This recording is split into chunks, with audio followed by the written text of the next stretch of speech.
This is Wild on 7th, your favorite Wild podcast. Did you guys see this? This is unbelievable. What is that all about, Kinger? Get in here for the real thing. Like, let's get weird. Maybe I blacked out trying to figure out what was going on. Doubt, worry, fear, because that's what we're breaking the mold on here. Welcome to Wild on 7th, presented by Pilot Games. We're here until it's here. And welcome back to Wild on 7th, your favorite Wild podcast. I'm here with Mr. King, looking pretty good. I mean, again, you've got the mustache. Let's do a Movember check-in. Let's start with the positives right now. You've stuck with it. The mustache is coming in nicely. And for those of you that are consuming the audio version of the podcast, Mr. King here has a nice little lip sweater hanging down past the crease of the lip, almost connecting with the lower lip mustache. I don't know what you would call that. You would call it a Deadwood. That's where I'm taking my inspiration from the old HBO show Deadwood. I went a little bit long on the upper lip.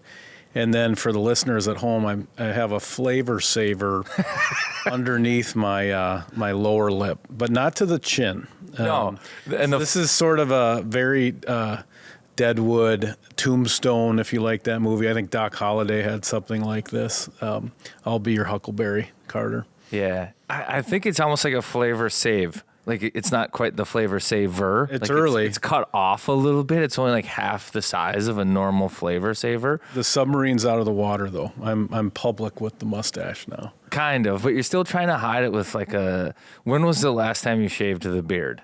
A couple days ago. Yeah, But this is this is not about hiding it. This is a choice. I want to win, and I think this little bit on the underlip gives me a chance. Yeah, but the rest... The rest kind of hides. I was just busy. I was running late. I had a couple of the pink razors from the wife in my health club bag, and I just ran out of time today. I'll shave a lot when you're in Sweden. How are we doing, Karts? We got this podcast going to keep people positive, to keep the glass half full, and we've been doing a little Jekyll hide. Jekyll hide. It's been a little rough. How concerned are we? Well, I'm pretty concerned. I'm concerned about a couple of things. You didn't comment on my mustache at all. You don't care how I'm doing. You don't care about the growth and the commitment to which that I am giving to the cause, the podcast, and everything else. So I guess I'll do this by myself. Look at me. Let me see. My mustache is coming in very thick. There are times at which I'll have to use mascara to make it a little bit thicker, but I'm pretty proud of it right now. There are scars and bare spots. But I'm going to own it. I'm going to own it. Much like the Wild are kind of owning their bumps and bruises right now a little bit too. How are we doing? Man, I don't know. Confidence is probably as low on the podcast as it is in that locker room, wouldn't you say? Well, if it means anything, I was hoping that a little person threw an egg into my mouth on the way to the studio. Yeah, we needed a story like that. That's kind of. I almost thought about just rolling my car and having the seatbelt on and everything, just to be like, hey, that happened. I had an accident on the way here, and I got a speeding ticket or something. Anything to distract us. It was. I'm really trying to be glass half full. So I was doing this. Well, we've been playing all these teams from the East. Maybe the East is better than the West. We've never played anyone from Central, and then we played Dallas, and it's 3-8. So that I got to find something new, as far as hope. But yeah, that was. I hate Dallas. Their social media people popping off, trying to submit the Dallas Stars as the state flag of Minnesota. I hate them. They beat us in the playoffs. Pete DeBoer. We're going to have to talk game about inside a game. The guy's the master game inside the game. Like, well, this is what they do. They run around and they get penalties, and then we punish them on the power play. Yeah, he doubled down on that. He's a Jedi. I mean, Dallas is. I do think in the playoffs, some of the guys, they were running around looking for hits. Like there was a desire to be more physical, to intimidate. I don't think that was the case in the yesterday's game. I didn't see that. No, now the Wild do have physical players that know their job and their role, and the team hasn't had success. So you almost have to double down on your role. So Brandon Duhaime has to finish his hit there. He does. And he's just trying to do his job, but that's what pressure does. It puts you in spots where you make poor decisions.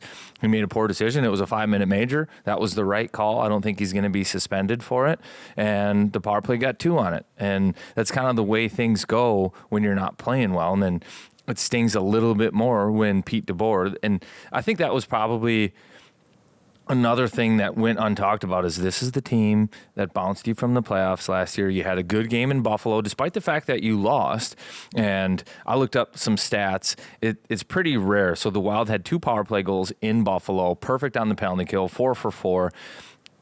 When that scenario plays out where they have multiple power play goals and perfect on the penalty kill, they've only lost 11 games in franchise history, and one of them was the game in Buffalo.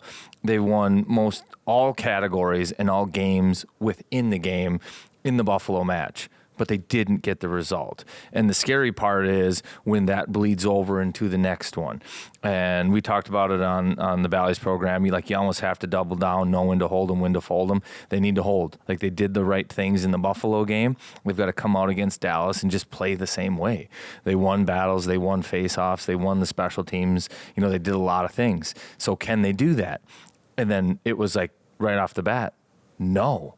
First shift of the game, pinned in their own zone, lose a face-off right off the opening draw, penalty, power play goal, boom. And Dallas's power play had been terrible to start the year.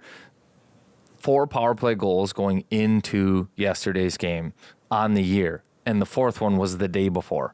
So they had 3 leading into the weekend, and they got 5 on the power play against the Wild. That hurts. If we're trying to stay positive right now, I think there's really only one angle. Okay, what is it? I'd love it. I would love some positivity. Yeah, bring us home, Ryan. You clean your room, right? Yeah. And every once in a while, there's stuff you've got to pick it up.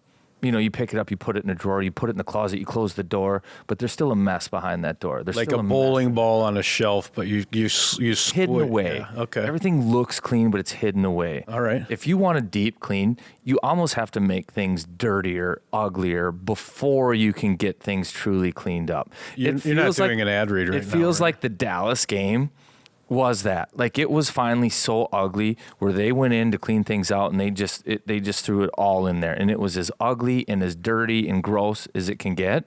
But now that's the bottom of it. Now is when you start cleaning things up, you start picking it up, you putting it in the right spot. They went out for practice today. It was a hard practice. Didn't see a lot of smiles, which I don't like, but it was predictable. Like I think at times you forget that every day in the NHL is a blessing. And despite the fact that you got rinsed 8-3 and you care and you respect your job, your teammates, everything else, it's still fun. I like this metaphor. So I remember when I was a teenager, I used to do this. I would pull everything out because I was really going to clean my room. Yep. I want to know where the clothes are. I was going to alphabetize the records. I was going to really have it done. But there is a thing. You get to the point where you've been there for long, and it's maybe 7 o'clock at night, and you got to go to bed at 9:30 after you listen to WLOL Top 9 at 9. And you either finish it and you do it right, or you just shove everything back in the closet. So that's kind of where we're at. I think it's time to do it right. It's time to let's get things alphabetized. Let's have a little plastic bin for the pencils and make sure they're all sharp. Yeah, let's really do this. And it feels like it's there. No more trying to put Band-Aids on the game right now. The coaches, everybody, players kind of calling themselves out a little bit. I think the recognition is there.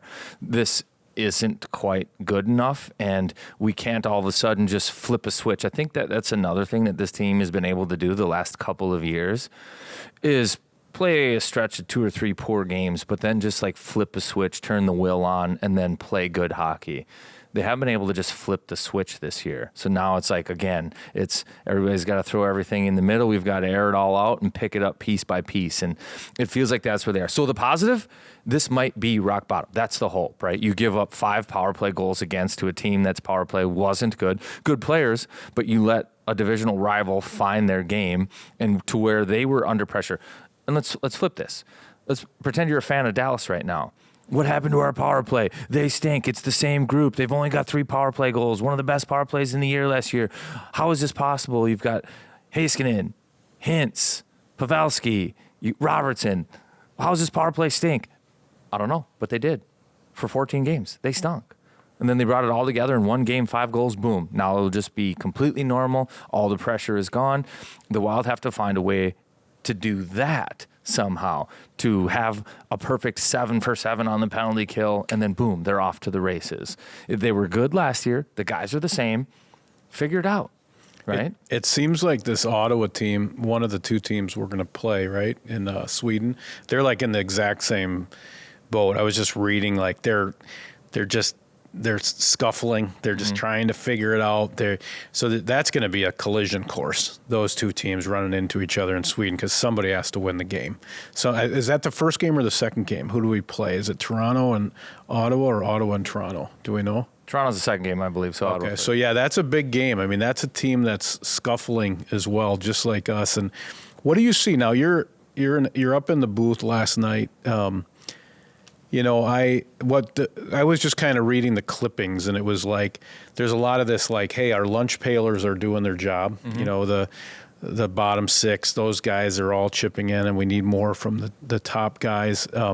That's been a theme. What are you? Special teams obviously is a huge headline, but what's your takeaway? How do we clean our room? Well, I think it's the same. Like, you need the spark, the motivation, the jam.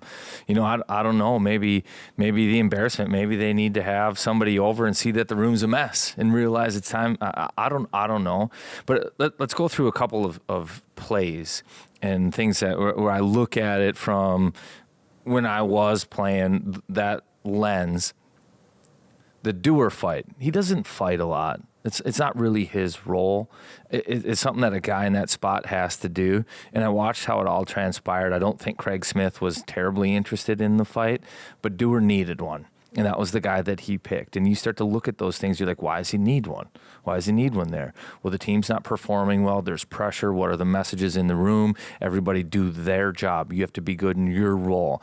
So guys start to think about that a little bit too much. Like, what do I have to do? And then it becomes an individual game a little bit. And you do need guys to go out there and execute in their role. But Dewar he's not like an enforcer, right? He went out purposely looking for a fight to create a spark, to be able to say, I did my job, right? And I think when you see that sometimes, that's a group that's not terribly confident, and a group that they're reaching for things a little bit. And do I respect this now out of Dewar for going out there and trying it? Absolutely. Absolutely, I do. He's trying to create a spark good for him. But on the flip side, it does tell a story that things aren't going the way that they want. They're trying to figure it out. They're reaching. They're reaching. Yeah, it's not there. And it's individual reach. Yeah, it's what can I do here? How do I get a distraction? Mm-hmm. How do I pull a fire alarm? How do I get us to get outside and of the hotel and we can talk? Right?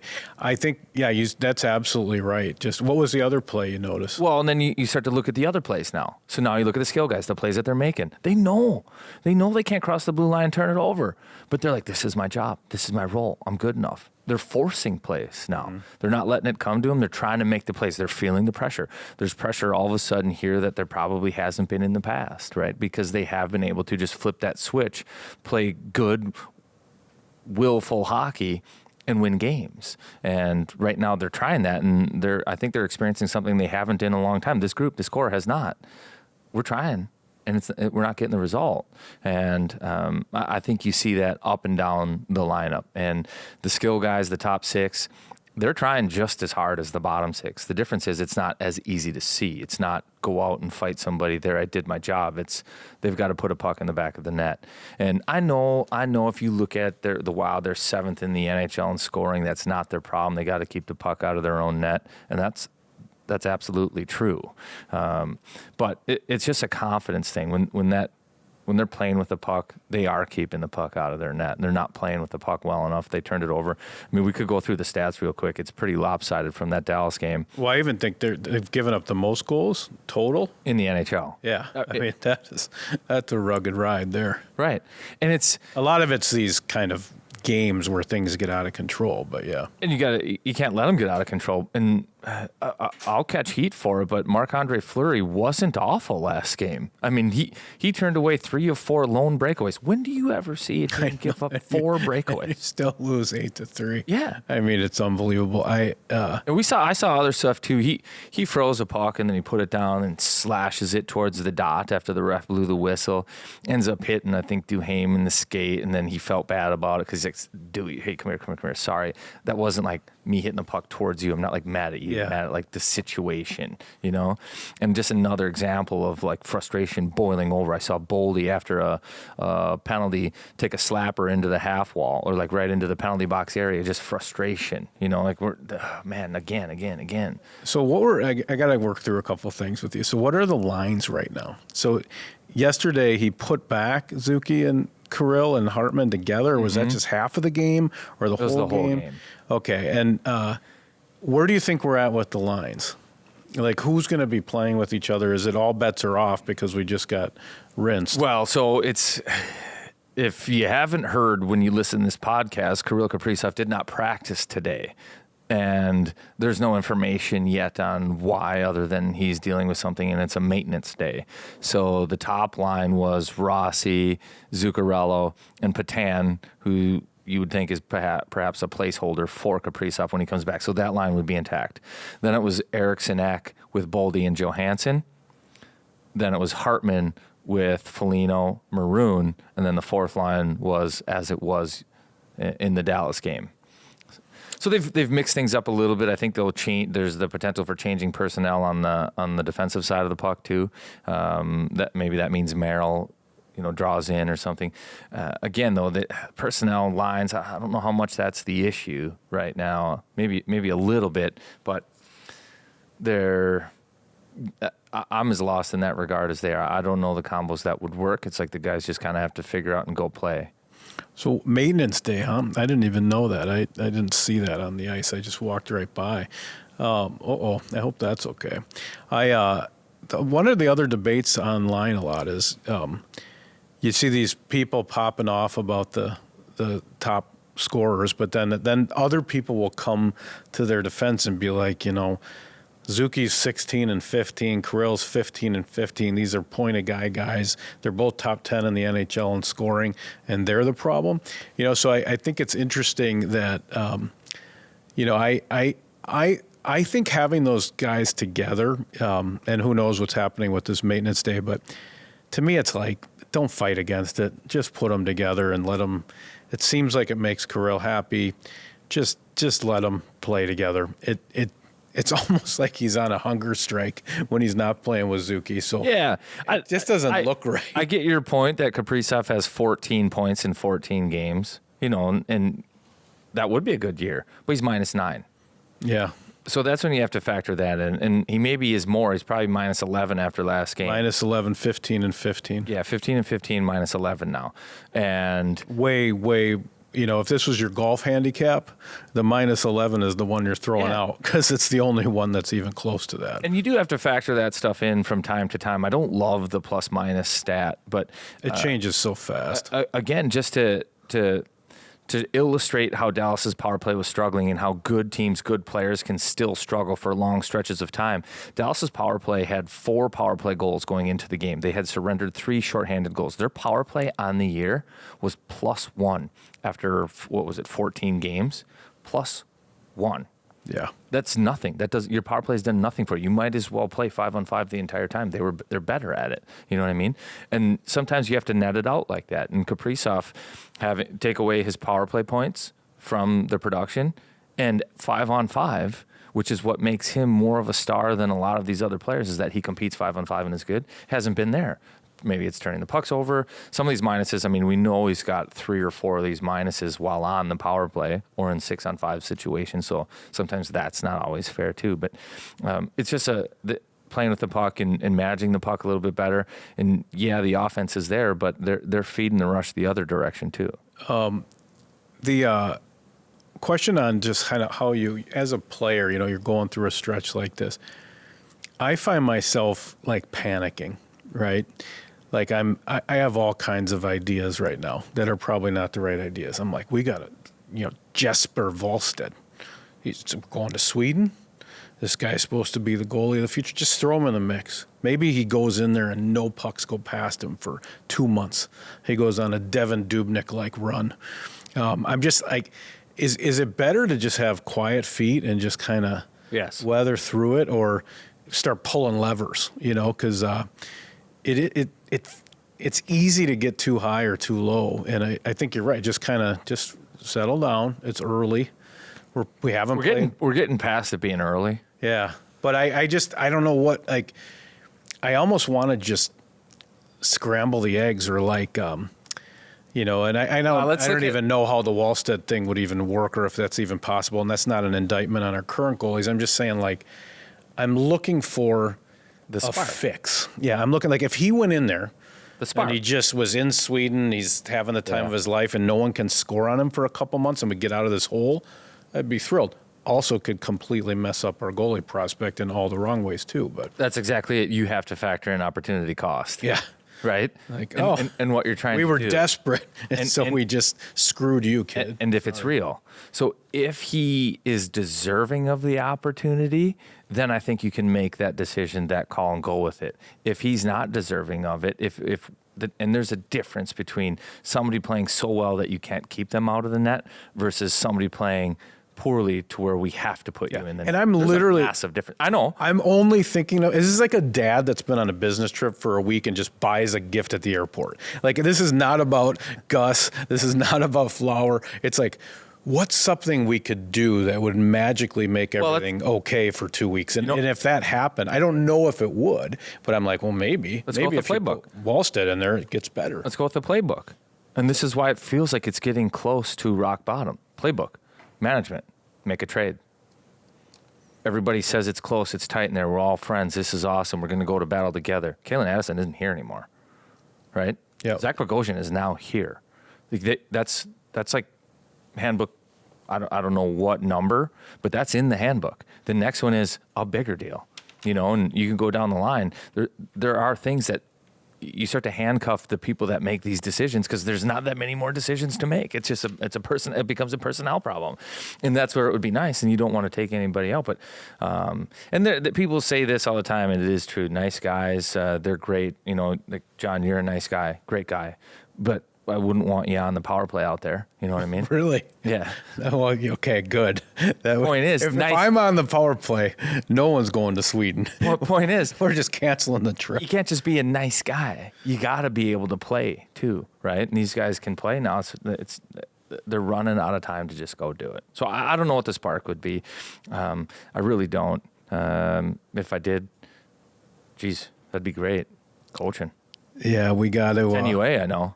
Well, remember when we had that old sponsor, Andy Hedlund? He was like a guy in our early days. I wonder if he's coaching now. The insurance agency? You think he's coaching now? He is coaching. He's got a pretty what good team spot. is his? Osseo Maple Grove. They're also U10A? They are. Oh, have you guys played them at all? We have played them. How'd it go? They rinsed us. Oh, really? Yes. Oh, tell me more. Well, they got out to Didn't see that one coming, did you? I did my research. Oh yeah, tell me about the game. Tell me actually how it went then. All I heard was after the game, you were talking to one of my sources, and you said, "We're good, and they're good too," because it was almost like, you kind of start the season, you don't know what you have. Are we the tallest building in the skyline?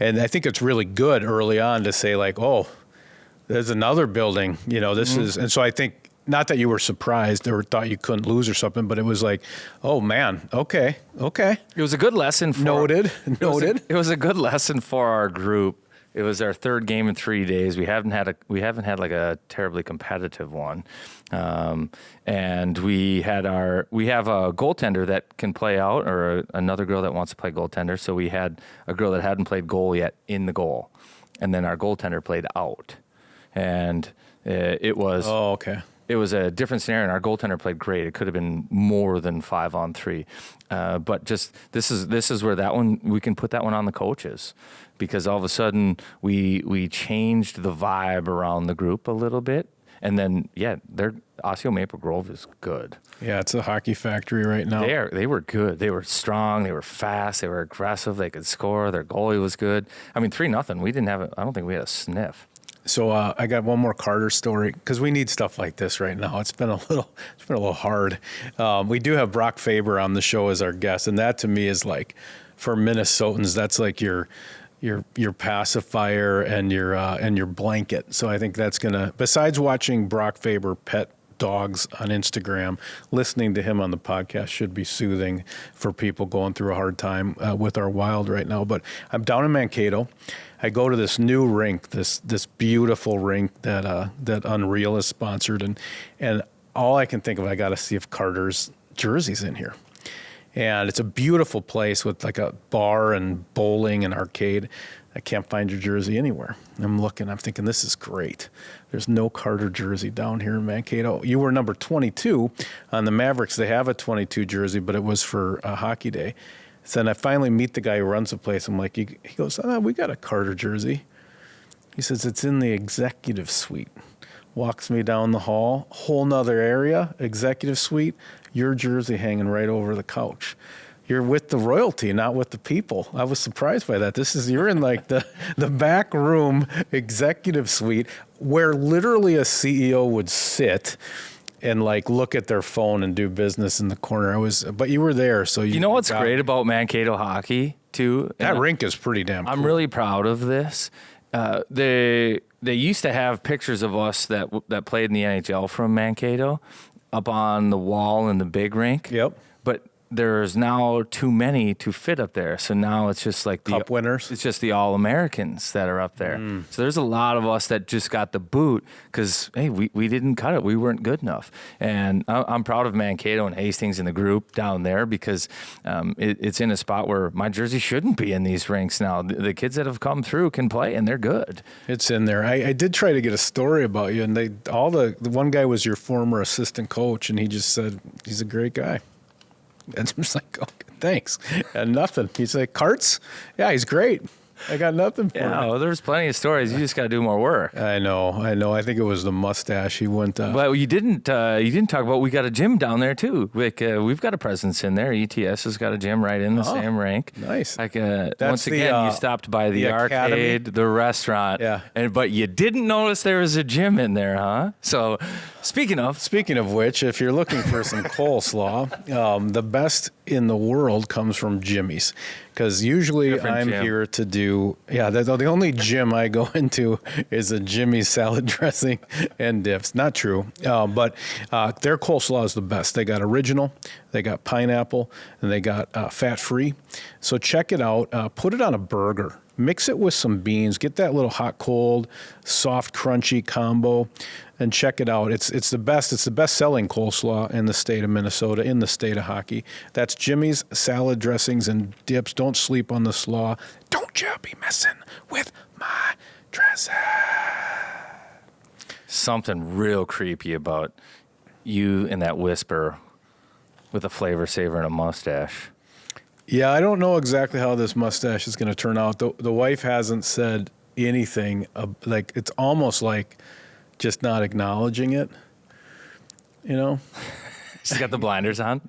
You did acknowledge it. Thanks for your response. I think it's great. The best part about Movember is how bad. Like for me, the strength of this mustache is how bad it actually is. Right. Yeah, it works for you though. Are you building your mustache? It's something that you're actively constructing. Well, Wild Construction wouldn't endorse this because there's no load-bearing walls. No load-bearing walls. There's plywood. There's not enough shingles to cover the roof boards. Yeah, absolutely not. But if you were constructing a mustache, you'd want to start with people. Well, that doesn't make any sense. But if you do have construction issues, and I understand whether it's storm damage from the hailstorms that ripped through the Twin Cities, whether your gutters aren't working, your exterior windows, you're noticing that there's fog, and your siding's not where you want it to be up to snuff, give our guys at wildconstructionmn.com a click, a follow, a like, whatever it might be. They'll take care of you. I just wrapped up my roof project, some painting and siding, and honestly, they're a concierge service for it. It's been terrific. The hardest part, believe it or not, is getting the funds released from the mortgage company to pay these guys. I want to pay them and have everything settled up, and everything was smooth until it left their hands, and that's not a joke. So they really take care of you. They'll make it happen. WildConstructionMN.com. Good work. Hey, so a couple notes on this Faber interview. So just two things. I kind of feel like we're doing Faber dirty just because I wish that we were coming in on a 3-game heater talking to Faber, because this is a great interview. Yeah, this kid. So I mentioned briefly in the interview, if people are playing this little game, Marry F. Kill, a lot of people in the state of hockey want to marry Brock Faber right now. He's sort of he's somehow all of our children. We're all rooting for him. Minnesota kid jumped into the lineup, and it's just there were two moments that I love. Should we do this after or before? Maybe I don't want to spoil it. I think we just get into it, right? Let's get into it. We got a little Duke Cannon interview. If your hair is a weapon or you wish it was, no better place than Duke Cannon for men's grooming products. Work harder, smell better. This is Minnesota's own Brock Faber and his glasses, Team USA, Golden Gopher, and your new favorite Minnesota Wild defenseman, Brock Faber. Thanks for joining the pod. Yeah, thanks for having me, guys. Fun. Should be fun. How excited are you, Kinger? Oh, I love Fabes. Yeah, I've been watching the him a long time. podcast started in Green Screen Studios a few years back, and it was John King was Brock Faber's #1 fan. I've been going to Frozen Fours. I've been trying to get that taste from '02 back, and we got real close last year. I was at that one, and I think it took Brock just as long as it took me to get over that one against the Quinnipiac. Unfortunately, they were all staying in my hotel. But no, watching you play a long time, thrilled you're here. You're having a hell of a start in the NHL, and glad you're joining us. Yeah. Should we loosen them up with rapid fire, or what do you want to do? Just go into it. Yeah, let's get him going with rapid fire again. He didn't seem terribly uptight, but this can only help. I don't think he is. You're loose right now? I'm loose. Good stretch? Yeah, hot tub. Nice. So the way this works, it's fast, okay? When goalies do this, they take too long. I would say Patty was pretty slow. He was slow. He's a contemplative guy. Yeah, we couldn't help but elaborate on some of his answers too, which was an issue. Yeah, he was in our last interview. So imagine you have a buzzer and you either got to answer quick or say pass, and we'll go. Let's go every other. I'll be honest, the one that derails him is you ask. I don't know which one It's the overnight bag one. So lead with it. Yeah. Okay, let's start them out. It. All right, what's the weirdest thing in your overnight bag? Never even heard that. What kind of question is Should that? we take that question out? I think so. Everybody's like, toothpaste? Overnight bag? Yeah, we're probably using like in the a wrong hotel phrase. Well, some guys have to travel with like a white noise machine, or they get like dry mouth really easy, and they'll have like a humidifier and essential oils or something. Like you bring like bleaching trays. I got nothing. Weirdest thing on the road. Okay. So that question have enough experience. Toothbrush. That's officially He doesn't have enough eliminated. experience in the Ritz-Carlton yet to know what he needs on the road. All right, They got everything in those All right, places. nickname. Fabes. A second nickname? Yeah, Fabes. Wow. Who do you text the most? My girlfriend probably. How about bros? Like who's? Yeah. Good answer. 2 years. Congratulations, by the way. Walked. Sammy Walker. Nice. Yeah. What do you listen to in the car? Country. Yeah, Zach Bryan. You still on mom and dad's Netflix account, or you have your own? Oh yeah. Yep, I'm on their Netflix, and then I got a buddy's Hulu, someone else's Prime. I'm everywhere. You ever get kicked off? I haven't yet. All right. I haven't yet. It's your birthday. Where are you going to dinner? Pittsburgh Blue. Any pet peeves? Chewing, mouth open, chewing. Green light in any NHL city. I haven't been to many, but I've been to Montreal and New York, so Good start. damn good start. That'll do. First real job? I hadn't had one. This is the first There's one. been a lot of guys that are just hockey players. That's when you're a good hockey player. Oh, wow. It's the first real job I've had. Yeah. Those are good parents, because like growing up a hockey player, you need like a Subway sandwich, Chipotle, something after practice, Hardware store. Yeah. and the parents just flip the bill. Those are good. Yeah. Thank you, parents. Yeah. Thank you, parents. Hockey jersey you had as a kid. Claude Giroux, Winter Classic. Philly Flyers. Ooh, I as a know. D-man. I know. I was always a big Claude Giroux fan. I played forward growing up. So I was always. I'm going quick. Next question. Favorite concert? Zach Bryan. Pre-game meal. Chicken pasta. Favorite social follow? I just got one from Ryan Carter today, actually. Yes. Yeah, I follow you too. Thanks. Go to drink at the bar. Tequila soda. Go ahead. I'm lost now. I'm Perfect weekend. What are you settling doing? down after I got a shout out. Perfect weekend. Winning a hockey game on a Saturday night and celebrating after. Favorite cuss word? Can't say it as a trap. Yeah. The F word. That one feels the best. Hidden talent. Hidden talent. I don't have any notable, I don't think. You're good. Let him rip. Gift card from any store. Lulu probably. Last thing you binge watched. Breaking Bad. Buying clothes. Where do you go? Lulu. I went Favorite- to Lulu yesterday. Favorite holiday.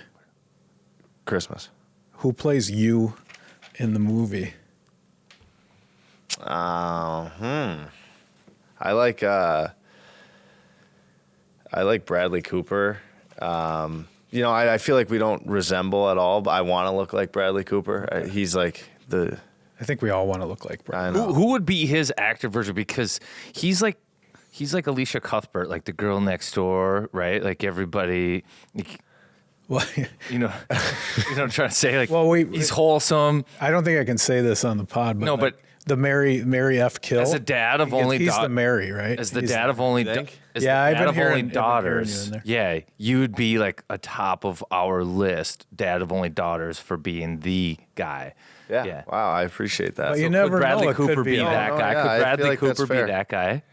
I think it'd be Miles Bradley Teller. Cooper's not that guy. He's not that guy? He can't be. No, Miles Teller. I think throw the glasses on him. That would work. I wouldn't mind looking like him either. He's solid. So when did you become a D-man? I would play if we were up probably 13, 14, maybe 15 even. I can't remember exactly, but when we would be up a goal, I'd play defense for the last like 10 minutes of games. But I was always a right wing growing up. So like you're like Mariano Rivera of hockey, the closer. Maybe back We're up then. a goal, put Fabes back on D. Yeah. Oh, I remember those kids. Yeah, they just move them around. Yeah. So I never really played D. I always scored goals, but then when they didn't want the other team to score, then they'd put me at D. Yeah, I guess. So hey, I know the NHL experience is relatively new. So big man on campus at the U, you're at the KK, you're probably on the list. You don't pay for any drinks. You're doing the 2 games a week. Yeah. Driving around on scooters, whatever. Now you're in the NHL. Mm-hmm.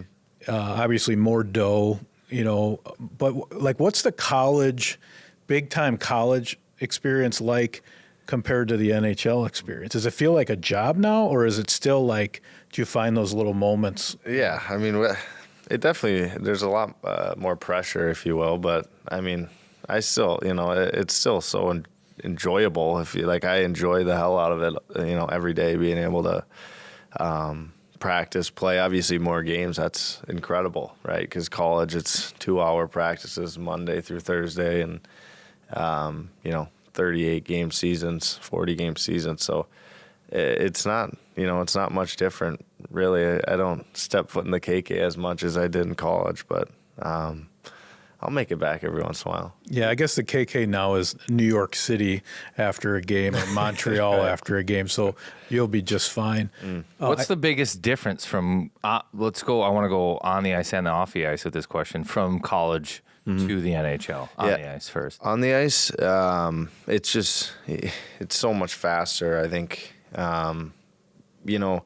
realistically, like I feel like the college game is kind of more an up and down the sheet versus the NHL. It's like a lot more systematic, and like college, you're getting forechecked 3 times a shift, and pucks are getting dumped everywhere. But the NHL's, I feel like, a lot more connected 5-man units, less dumping the puck, more carrying the puck.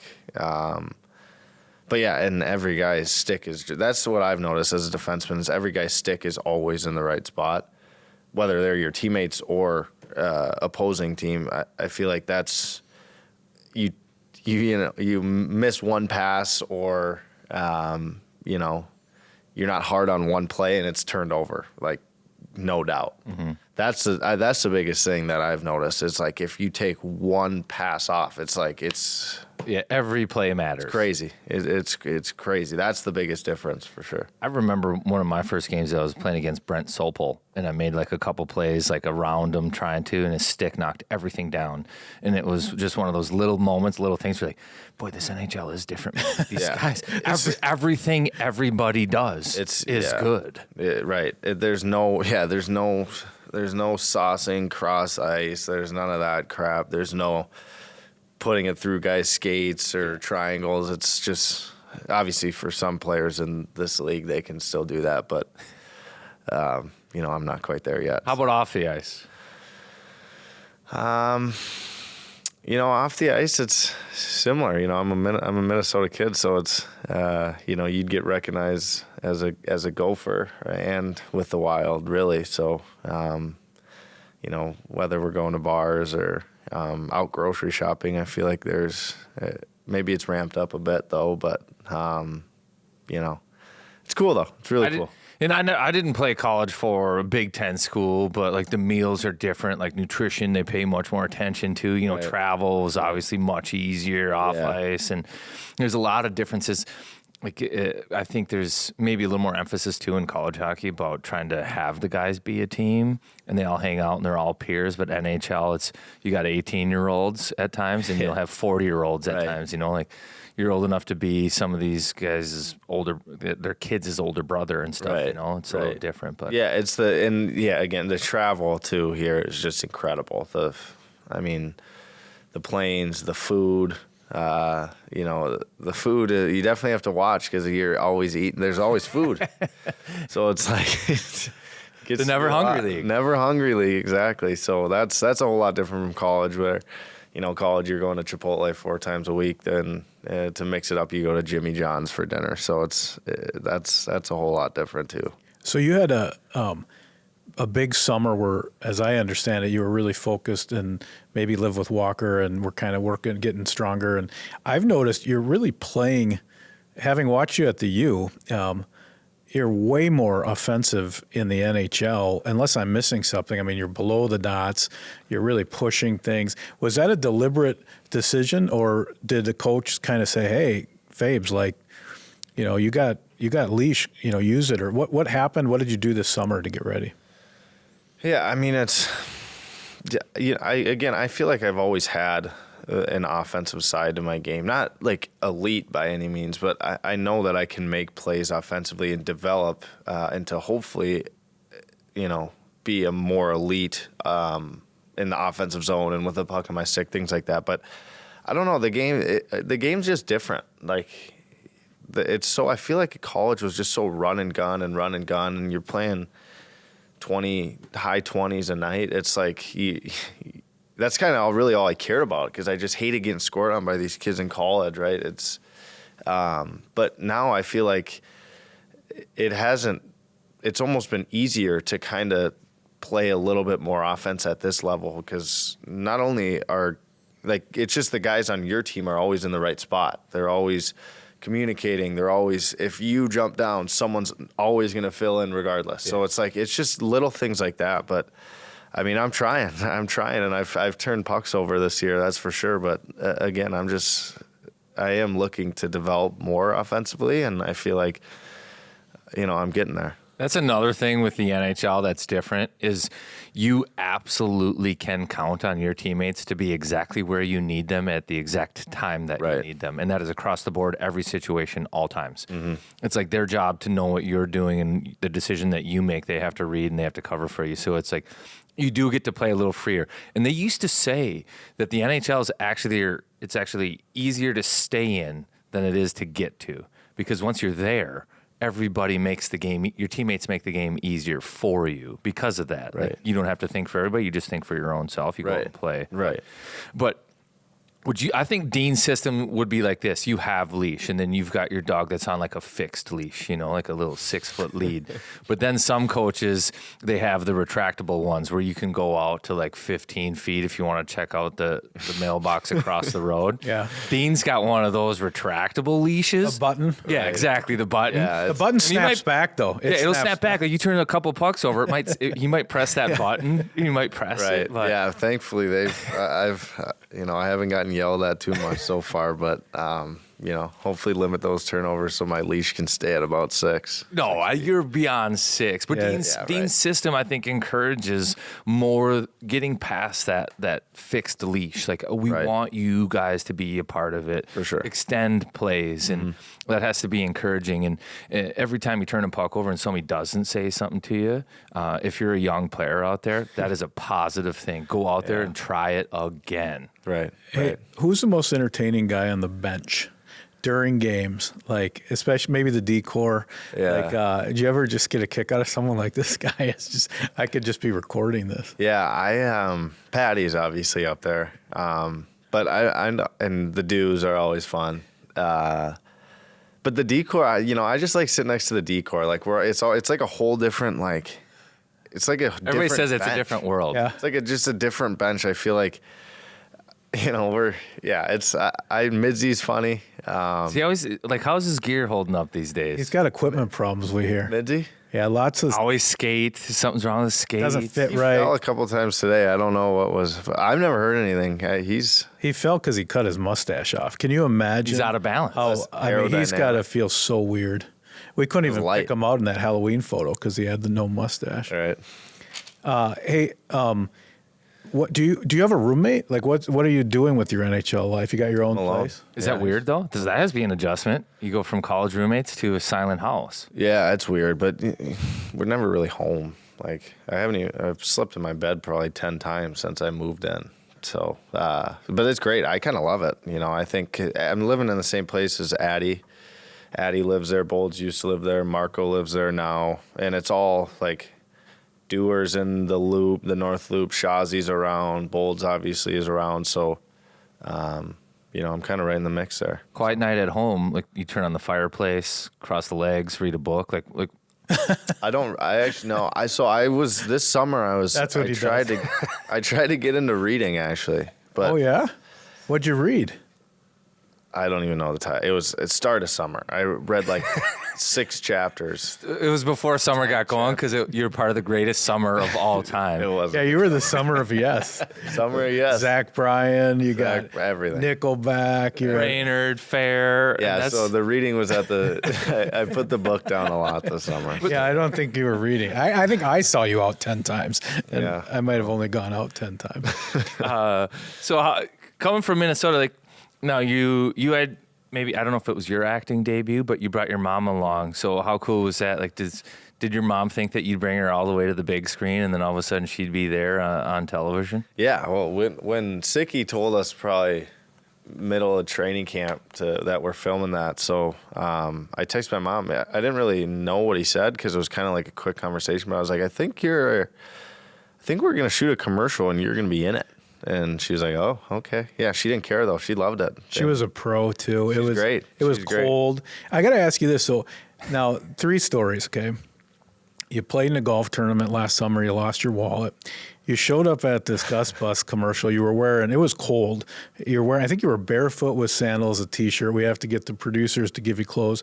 And then we're recording a pod, and you're doing a Chipotle commercial, and they're running in here. They were going to put you in an Erickson Eck jersey for that commercial. I'm like, I don't think that's.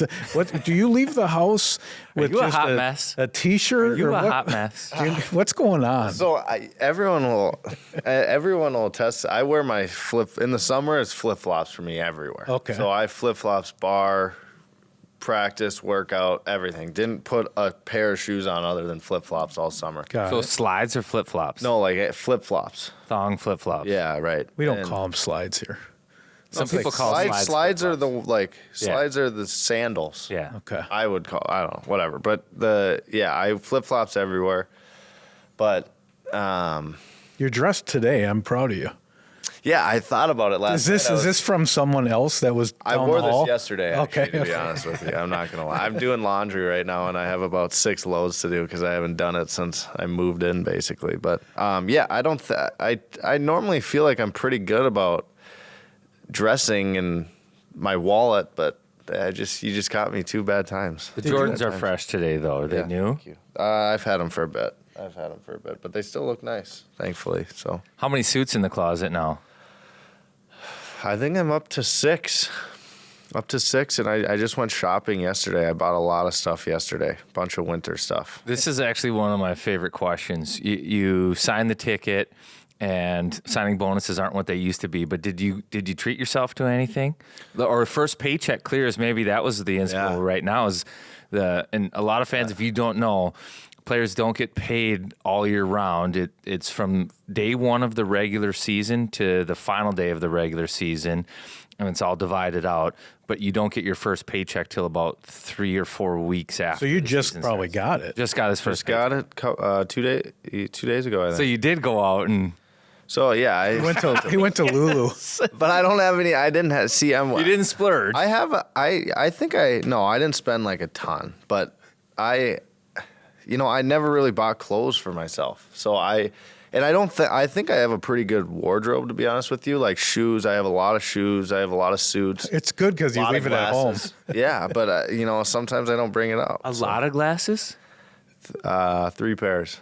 of the same glasses. No, different. I You got. have a sponsor, so who's your it's got glasses sponsored. sponsor? Let's just say Huxley. it. They're Huxley. Yes. Huxley. So if you want to look like Brock Faber, no free Huxley. ads. They're right here. Right here. Yeah, I'm a big fan of Huxley that. times Brock Faber. Now you broke, so you can buy them and it says Brock Faber on them when you buy them, like a That's curve. what we're doing. Oh, that's sweet. So you can. I own Brock Faber's glasses on Twitter. If you want Is to the handle? deal, Yeah. I have it. I haven't done anything with it yet, but we'll see. Hey, negotiate on air with him right Right. now. Yeah, if you want it, have your people reach out to my people. That's great. So I want to see what you're willing to get rid of this for. Like you're trying to claim that you aren't his biggest fan and you own the Twitter handle Brock Faber's glasses. I was drunk. We just beat BU. I don't know what had happened, but yeah, That's I when got you it. did it, hey? I think so. I didn't. I don't even know. I try and stay off Twitter. But you know that emoji of Homer going back into the bushes? yeah. That's Kinger right now. Wow. Have them reach out. Hey, who was your favorite youth hockey coach and I why? think it's a meme, not an emoji, by the way. Curtis Janicki, his name is. So Okay. he played at Notre Dame. And then his 2 sons I grew up playing with, Trevor Janicki, Justin Janicki. They both are at Notre Dame right now. Close family friends. He was always he was the coach growing up, and he was hard. He's scary, and we were all scared of him. But he's definitely the best coach. Definitely the best coach I had growing up, for sure. I got to talk about your on ice style now, since we've talked so much about style. Yeah. If you came into the old NHL, could go visor, no visor, what would you choose? Oh, I know where you're going with this. Well, I don't know. I would definitely wear a visor because I feel like I'm not a no visor player, but I tilt the thing out pretty high. Like Yeah, you do. Yeah. I know, and I'm trying to put it down, but I just like in game I just like flick it up and my whole face is out and I'm It's just so playing, and then I'm just like, oh shoot, I should put my helmet on. You're Crosby 05 high. Like it's up here. Yeah, But it's intriguing to me because off the ice, it's like as soon as your helmet goes on, the glasses go on. So you're used to looking through some type of I know. glass. And then so do you wear contacts during the game? Yeah, contacts during the game. I don't know why I do it. I kind of just So because I think it was from summer skates. Because summer skates, your helmet's always up here because you're just doing skill stuff, and then you get to like 3-on-3 and you don't even realize your helmet's up here. And I don't know. so I enjoy it though. I like seeing and I like feeling the air on my face. There's 2 things. You get the cold air on your face, which is nice. That is nice. Mm-hmm. The second part is if you're a face sweater or like you get Oh, yeah. sweat in the hair and then you go into a battle at all Everywhere. of a sudden it's like you drove into a rainstorm. So the inside of your visor is covered with raindrops, but it's just sweat drops. And you're like looking around, you can't see through it. So you just go pop, and then it's up and you're good. I think you just have Huxley throw a little tortoise shell around a visor and do a Huxley visor. And just have a little tortoise shell right here and get it down lower. I bet you'd wear it lower than. Well, let me ask Kinger because he'll know. Was he a bubble guy or a cage guy in college? Because I don't remember. He was a cage guy. Yep. You got it. Come on now. He wasn't on the ice at the start of overtime, though. That's my only gripe. Oh, wow. You should have been. But that's a different day. You live with Walker this summer? I did. Me and Sammy Walker. What was the summer of Sammy like? Not the same as the summer of Sam, but the summer of Sammy. Summer of A lot Sammy. of golf? Like, break it down. It's just like friends? Yeah, we golf. Me, Walks, Shazi, Addy, Bolts. That was kind of The Fab Five. That was the summer, yes, right there. So we golfed a lot.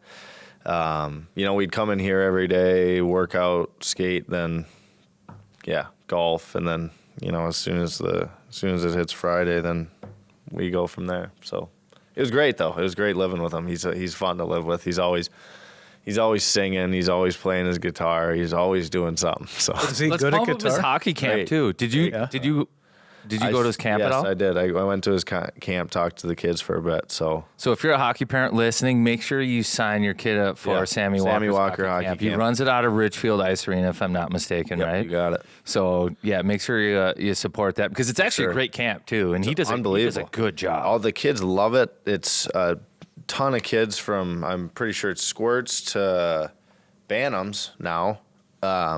And then there's girl groups. It's great. And the more kids, the better. It's in Shazi went out there. I went out there. His coaches are all Gopher hockey players. So it's pretty cool. I mean, he's young to have a camp like that and to be involved. I think it's pretty sweet. So absolutely. He was at the if you're looking for stuff to do next summer, Yeah. That was kind of the Sammy Walker's first hockey camp. one of the first NIL. Like he was doing that anyway, but it's great to see him kind of benefiting from it now. It's great. Yeah, it's awesome for sure. Have you taken a moment? Maybe I'm sure you have, but this run of Olympics, playing in the national championship game for Minnesota, playing for the hometown team for the Wild. Have you even had a minute to kind of, that's sort of the Minnesota kid's dream, right? To go through that. Has it soaked in yet, or are you just kind of holding your breath? Yeah, I mean, it is crazy. Like, there's nights where I think about it, nights before games. It's cool to think that, you get to play for the Minnesota Wild tomorrow. It's, I think that, like, the Olympics, it was incredible. Playing for the Gophers was incredible.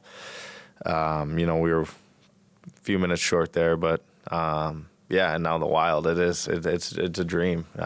It's a dream, and it feels like I don't want to blink. I just want to keep the ride rolling and, start winning hockey games with the Wild. That's step number one. So, I think we went off on a tangent.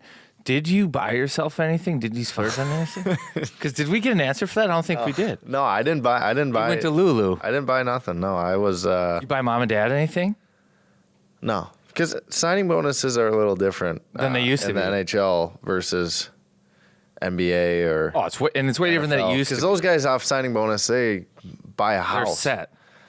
Yeah. I remember I bought my folks. It was back in the day when big screen, flat screen TVs were relatively new. So I went out and got them like a big, Like a plasma. yes, a plasma TV. You can only use this in the It basement. didn't even fit, but they felt bad then because they force fed it into their living room, and then it was honestly like they're sitting this close to the screen. But it was nice of them to keep it up there. I mean, I definitely owe my parents, something big for sure. But I'm not quite there. you have yet, siblings? so. Yeah, 2 older sisters. Yep.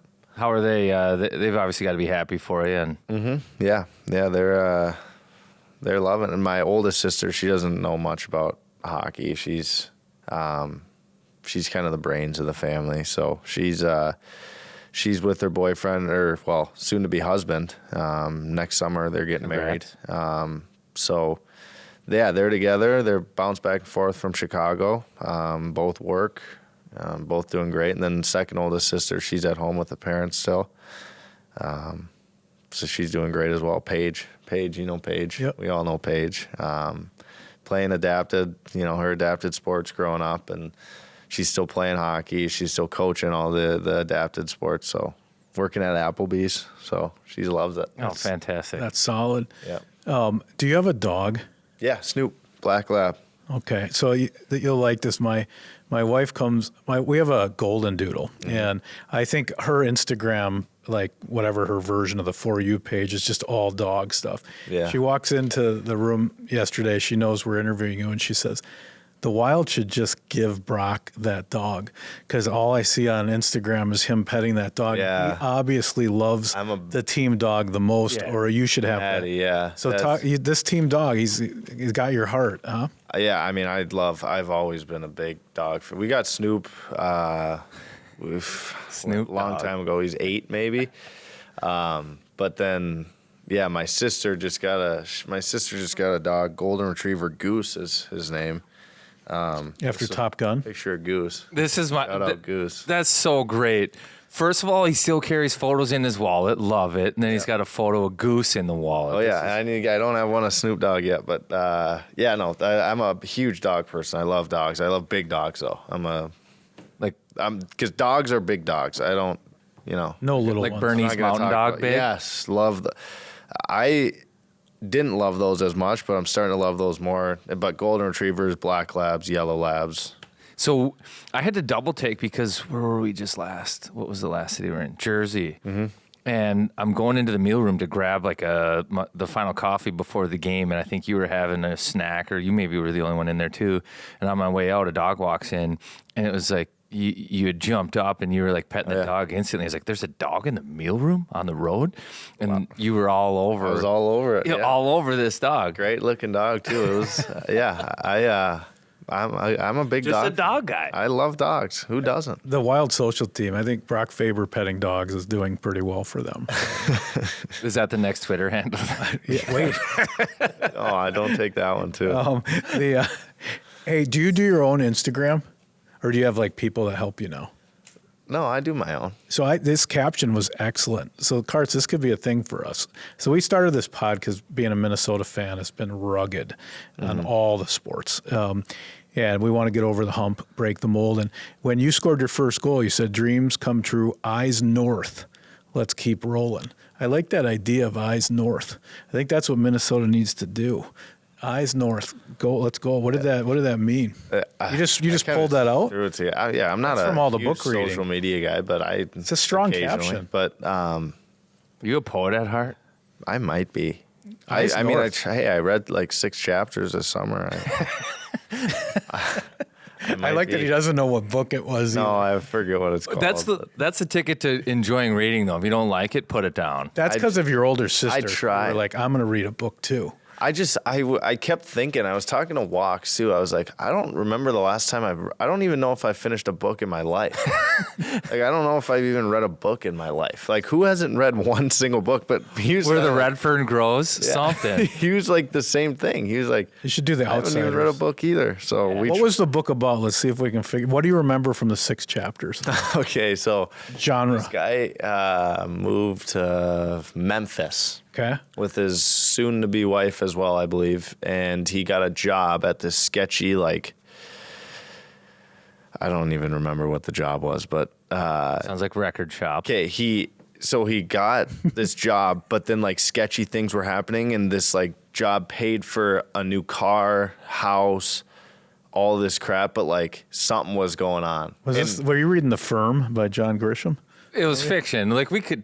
I feel like that's a Can I John look it up? Grisham Can I book. do that? Yeah, this could be a game. You know how We should just put this. You ever play the animal game on the car ride? So you pick an animal and everybody can ask yes or no questions yeah. until you get it right. We could do that with Faber's books, but I'm guessing it was not. No, it it was wasn't. fiction. It was a fiction book. It doesn't sound like it was like one of those political thrillers. No, I'll have to send you guys a picture. Yeah, we'll get it. There's a all lot right. of interested Some- people out some there that listeners- want to All know. I can. Well, That's I'm- all I can repeat. So, guy in That's all I know. Memphis, sketchy things Memphis? happening to him. Sketchy things happening. Gets a car paid for, a house paid for. Yeah. Did someone recommend it? We could spend 10 minutes on this. How did you Who get recommended this the book? I think it was my girlfriend. I think she said she might have got it for me. I don't remember. It was this summer. It was long. I know the plot line. He ends up getting recognized. He becomes a big star. Then he keeps the girlfriend, and then they get married and live happily ever after. Right. It's Star is Born with Bradley Cooper. Exactly. That's the book. Was he in Memphis? What else you got, Kurtz? I think he's been here for 7 hours already. On the day he has, for sure. No, the only thing I want to touch on, we go back in time. Did you play at the national program? Mm-hmm. Did you have billets? How did that work? Yeah, so I moved in with my billets. The Janicki I was talking about, Trevor Janicki, he was with these billets prior to me and ended up working out. I moved in with them my 17 year, and then to accelerate, I had to switch schools. So then I switched billets for my 18 year. Went to a different school there, but. And would you say that they're like experienced billets? So like, does that program have kind of the same billets and kids move on, then a new kid moves in, or? So mine had the Trevor Janicki, my first billets. But then my second billets, I think we were their first ones. I lived with a roommate, Connor Kelly, who came from Maple Grove, same city as me. But I think we were there first. Oh, okay, cool. I'm pretty sure. Yeah, I'm pretty sure. How was that for you? Like, is that weird going in somebody else's fridge like it's your own? Like laundry there, like all that stuff? Is that odd? Okay, time out. I don't know if we were there first, so I just want to clear that up. But yeah, if they happen to listen. Yeah, it's different for sure. But they were both families were unbelievable. Like just like the best families you could have imagine. Like, so I got real lucky. It was because everyone's heard the billet horror stories, but mine were, I think, unbelievable. I think that's the moment in a player's career where it's the riskiest, where they're like, oh my God, they move away from home. They're with billets. For sure. You're in an odd spot. You're not comfortable. You have needs. Other people are there to meet those needs, like food, laundry, like their schedule. You don't know how they do their meals. Like you're just like jumping into somebody else's life. And all you can think of is, I kind of want to go home, but man, do I love playing hockey. Yeah, you know? Right. It was hard. It was real hard. But again, the billets were great. If you get good billets, and it's like, billets yes, I love these people, and I respect them forever. Exactly. And that's the thing. But that's when I was committed to Notre Dame at that time when I left home. So that's kind of what brought me back, I feel like, was leaving Minnesota and kind of realizing how much I love this place. So what would you tell a youth hockey kid? So you've kind of had this path. You're from here. If there was a Brock Faber hockey school, what would you tell the kids that are playing hockey today?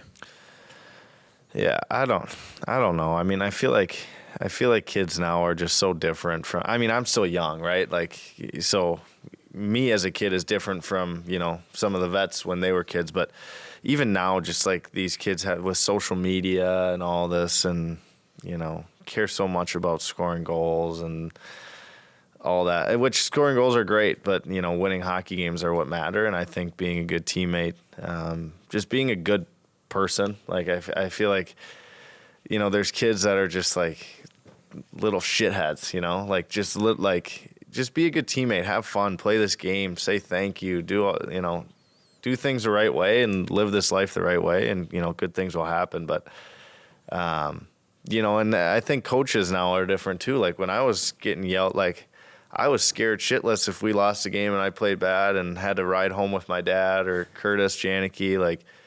We would hate that. Like that would be the worst thing ever. Is you get in the car and you're crying because you lost and you're -2. You just can't even look up because if your dad just stares at you, it's like the scariest thing ever. So I mean, I don't know. Like I just hated losing growing up. Like nowadays, you think kids can be -2 and dads will say, "But that one toe drag looks." Yeah, that toe drag was great. Then you post a toe drag on Instagram with their hair and all that stupid tape jobs. It's like This is why this is a good ending to the podcast, because this is why every dad of daughters wants you to be their guy. That's why you're Alicia Cuthbert, but a dude.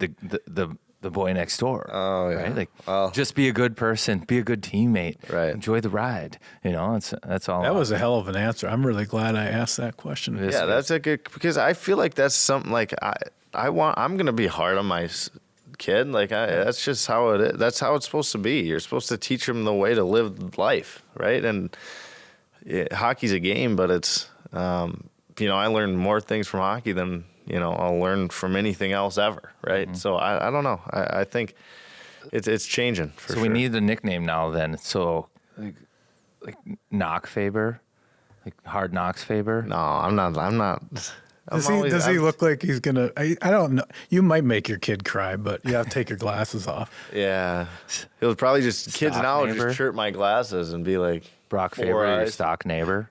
The Chirp me. glasses are great. Yeah, I love glasses. Well, hey man, we loved having you on, and I You're love welcome that back message at the anytime. end. Yeah, like anytime come you've back. got I would something love to say. come back. all we want to do is win too. So we're on that same program. Yeah, if we can help, let us know. Right. Let's get the absolutely. storm cloud away from Minnesota and break the mold, and let's have one of our own help us get there. Hey, Karts, I got a few notes on that Faber interview, but first we got to hear from our sponsors. They're the ones that make it all go here at Wild on 7th. Kinger, it's time for the AC to be turned off, the heat to be turned on, and if you're looking for a place to get your AC system tuned up, look no further than Aquarius Home Services. In fact, the time to buy is right now. They're in the midst of their fall blowout sale, so if you want comfort and unbelievable prices, right now they've got a 25% discount on whole home heating and cooling systems. And if you need water, they've got whole home water solutions by Connecticut too. You got to act now. The deal doesn't last forever.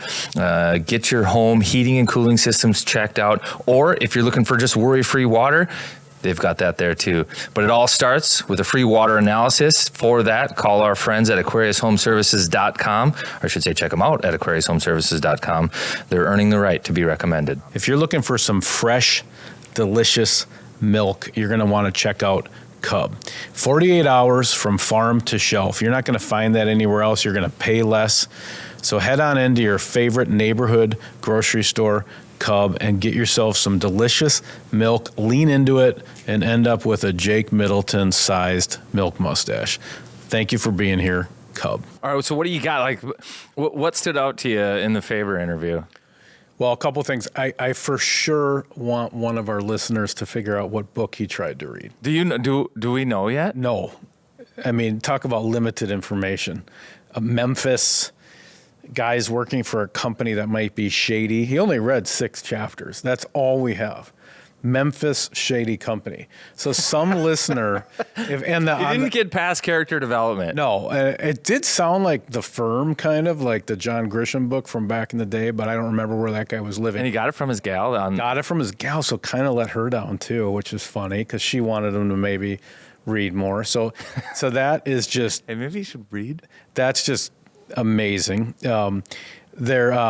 But I think the best part of the whole deal that the Minnesota community is going to love is when he does the little bit about at the end, what would you tell a kid if you had a Brock Faber hockey camp? And he's basically like, you're focusing on the wrong stuff, the celly and all of it. Like, it's just about winning. And, my best coaches were the ones that were hard on me and kind of don't be a little shit, and I think it was kind of refreshing because you think of Brock's kind of, Minnesota sweetheart or something, but then he was just sort of like, hey, focus on what matters, which is winning hockey games. Yeah, and being a good kid. Yeah, being a good kid. I just thought that was, I would, if I still had kids playing, I'd be pulling them, hey, listen to this. Listen to what Faber says. And it really even affects how he played in college, because the thing that's been a mystery to me is this guy was a defensive defenseman in college, and he comes here, he's below the dots, his half shield's up on top of his head, he's flying around, he could be on PP1 for all we know, the way he's playing, and he said it. He goes, hey, man, when I was in college, I didn't know if anybody had my back, and I hated having college guys score on me. I hated it. It pissed me off. So I played that way in college. Now that I'm in the pros, everybody's in the spot they're supposed to be. Mm-hmm. I want to try some new things, and I know that Brodeen has my back, or whoever the case may be, and so I'm able to play that way because it's not going to hurt our ability to win. But I just think he is the guy you want. I mean, you got all the daughters. Like, that's the guy you want knocking on the door, right? I mean, such a good kid, and not, still fun and interesting, but just a solid dude. Yeah, no, and he has been playing great hockey too. Going into the Dallas game, the Wild were 4th in the NHL in points by rookies. They've had 13 points, and a lot of that is Faber. It's Rossi and Faber off to good starts, and they're relying on the young guys, and they're delivering. So he's delivering on the podcast for us. Thank you, Brock, and on the ice. So good kid. He's going to be a great player, too. I mean, you can tell he's figuring some stuff out. The NHL is a different beast. I don't think he was making some of these mistakes. It's hard to call them mistakes. I've seen him out there a little more when the puck's in our net, and you see the 7.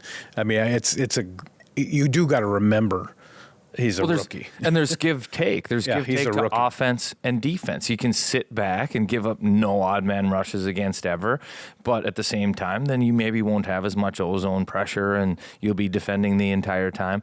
It's a give take, and it was interesting too that he noted that the NHL, it's kind of a different beast. Everybody's all of a sudden really good. It doesn't matter even what line you're out there against. You make a mistake, you're on the wrong side of somebody, there will be a scoring chance. There absolutely will against. And good man, good player. Let's talk about Sweden for a little bit here because the Wild are going. Yeah, are you excited? I mean, now with the loss to OMG, you're leaving the U10A kind of just a ship just wandering in the ocean while maybe it's what they need. All right. That's maybe good. It's what they need. All right. So tell me, are you excited? Are you going to get some Fiji waters? You're going to be in the back of the. I don't know how the travel's going to. I'll say that I'm not super excited about like the travel and everything that's going to take. It's a long. I looked into going, dude. It's a red eye flight. It's like 10 p.m. departure, maybe 10 to 11 p.m. departure, get into Stockholm at 1:30. I like the concept. I just can't sleep sitting up in an airplane, so it's going to be hard. And I didn't know the play. I was thinking, should I bring a speaker on the airplane, turn that into like a nightclub, like back there, try to stay awake? I like that. Oh my God. Everyone's staying awake. That's what they want. Hey, I don't know about you, but if I can't sleep, you guys can't sleep. I don't think you bring a speaker on the airplane. No, that's not. I was thinking strobe light speaker, like really lean into it. Twister board. That's not the play? No, I don't think so. I'm not going to read a book and try to fall asleep. Yeah. So anyways, the travel part is going to be tough, but I know once we get there, there's like an excitement when you touch, on you touch ground, other side of the pond, like you get out, new experience. See all the flags new hanging. City. Global series. Different. Yeah. Dive into some Swedish meatballs. That part, it's going to be fun. The bookend travels it's going to take its toll on me, but I'm going to have a blast when we're there. Yeah, you gotta get us some points, will you? Let's take care of these two teams, Ottawa and Toronto, and let's feel really good about ourselves when I see you next. Our mustaches will be a week longer. You'll have just come back. You'll have some meatball stains on that Global Series jacket you're wearing. The U10As will have strung together about 4 wins, and you'll be back in town. Please get us. I actually need to talk to like Billy G because he's so positive all the time. I just like to be like, hey man, so I was thinking about calling up Wallstead, and I really think Kirill should be with Zuki all the time, and I just want him to be like, slap me and be like, Kinger, stop it. We'll be okay. We're better than we're playing right now. He would have some good perspective right now. I don't know where he's at though. He might be pissed too. I don't know. He's usually so positive, but I do have this feeling in my head like we're better than this. That's what's in my head, but calendar starts slipping away. It gets a little scary, but I'm really trying to stay true to the brief. Yeah, I agree. Glass half full. I agree. But so going over there, I think it'll be interesting. We have a lot of guys on the club from Sweden. So you got Johansson, Gustafsson, Eriksson, Ek, Brodeen. Yep. Zuccarello apparently has he's honorary residence Swede. there. A lot of guys, and hopefully that can somehow create a spark internally for them too. Gustafsson, while he was on the pod, mentioned that his family hadn't seen an NHL game in person, so they'll be able to see one in Stockholm. maybe playing with a little bit more pride, some confidence, but also a change in routine. It can get monotonous going through the same routine where it's game, practice, video session. This breaks everything up entirely. So the timing of it might be just right. If they play their cards well, they could come out of this with a couple of wins against what would be good teams. I know Ottawa's struggling, but they were picked to be a playoff team out east. They're better. Toronto is a heck of a hockey team right now, but you win a couple of games and you come back stateside, a couple of days off. Now you're feeling good, and the hope is that somehow that transpires over the next 7 to 10 days, that they somehow get away from hockey but find hockey at the same time. Why so many games against the East to start? It's just bizarre, right? I mean, it seems like we're playing 17 out of the first 20 against the East. Yeah, I don't think that there's necessarily a reason for it. Just a fluke deal, right? But, yeah. So when you're not playing well, is time off? When you were playing, did you like having a little break, or did you just want to get right back out there as fast as you could? Will these guys be chomping at the bit these next 5 days, or is it kind of like, hey, like you said, let's get all this stuff out, let's put the encyclopedias alphabetical, whatever they're going to do to clean their room? I think the hard part about losing is that it becomes individual how you respond to it and how you like managing it. When you're winning, everything's easy. Everybody's the same. Yeah, we don't need to practice. We're good. Everything's working out. Like everybody's on the same page. You start losing, and it depends on who you are. Like maybe Duhaime wants to go out and make a good play and delete the 5-minute major from his memory and doesn't want to hold on to it for 7 days, right? Maybe Kaprizov wants to get out there tomorrow and just touch a puck and score a goal. Maybe some of these guys want a week off and just get away from it.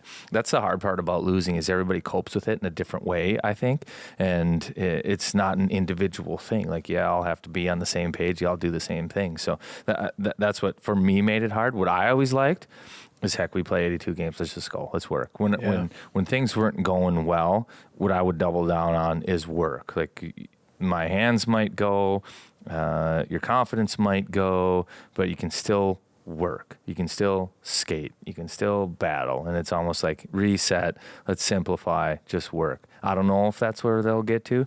Today's practice seems like that's where they were. It was straight systems and work. That's a great nugget for the end of the podcast. I love that. Just trust the work. When you don't know how it's going to go, just double down on the work. That's Ryan Carter, Stanley Cup champion. Let's hope so. Grow your mustache. Eat some lingonberries. Lingonberries. Swedish meatballs. Get some points. And come home, and I'll hug you when you get back. Deal. All right. We're here. Till it's here.